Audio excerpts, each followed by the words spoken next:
Hello, it's June the 3rd. I have a story here about a priest by the name of Father Ragheed Ganni. I spent 3 years in Rome studying moral theology there in the Redemptorist College, living in the Irish College, a wonderful experience. And there I met priests from all over the world, including a young priest from Iraq by the name of Ragheed Ganni. He was from the city of Mosul in the north of that country.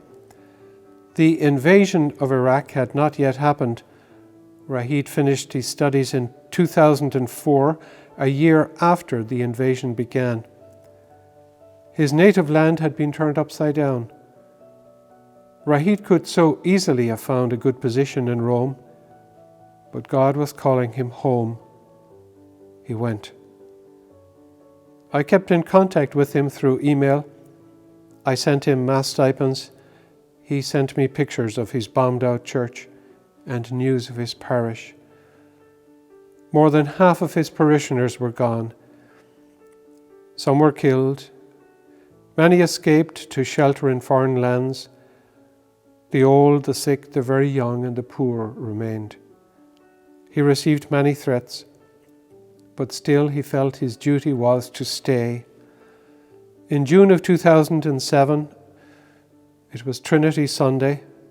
That day, after giving his congregation the body and blood of Christ at Mass in his parish church of the Holy Spirit, he was ambushed by Islamist extremists and killed, shedding his blood, along with 3 subdeacons, including a cousin of his. One of the gunmen shouted at Ragheed Ganni that he had warned him to close the church and demanded why he didn't do it. Ragheed replied, "How can I close the church of God?" Then, after the gunmen demanded that the 4 in the car convert to Islam, they refused and the 4 were shot dead. Ragheed Ganni was secretary to the Archbishop of Mosul, Paulus Faraj Raho, and he himself, the bishop, was murdered only 9 months after Ragheed's death in the same city of Mosul. The decision of a martyr to give his life for God is an extraordinary thing. No one dies for something fake or illusionary. Ragheed lived as a marked man for years. He knew this, and yet he kept going. When he was finally faced with a gun and had to make his ultimate decision, he chose, as he had been choosing for years, to be faithful to Jesus Christ. In dialogue with his disciples, Jesus tells them, "Remember the word I said to you, a servant is not greater than his master. If they persecuted me, they will persecute you. If they kept my word, they will keep yours also." To be a follower of Christ will lead us into conflict with the culture around us.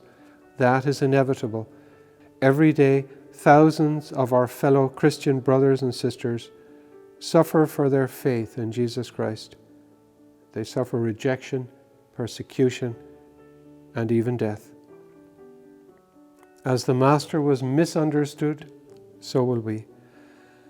But he says to us, "Be of good cheer. I have overcome the world." So let us keep on loving God and our neighbor, and let us do our duty each day, irrespective of the consequences. Ragheed Ganni, Iraqi priest, suffered a martyr's death in the year 2007, 13 years ago on this day.